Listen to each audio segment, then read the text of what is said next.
เป็นแบบนี้มันก็แย่ด้วยแล้ว2 ปีซ้อนนะตายมันสิรอดบอสเลยเนี่ยในเขา2 ปีเลยเฮ็ดปีใดปีนั้นเบื้องนี้มันแค่นี้หรอกเบื้องมันตัดสูงเบื้องน้ำบริท่วมดิบอันนี้เป็น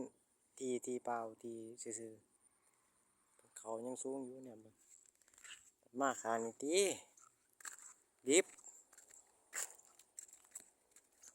ไปสูงกับสูงอยู่พูนสูงแห้งมันละมาท่วมทีมาคือสิทีดิบนี่มันก็ตายแล้วเขาโอ้ตายนี่กันแห้งแพงมันยังมาเป็นจากสีสัมโอ้ตายแล้วจะได้ใส่ดูมือวัดบ้าเป็นแนวใหม่อีก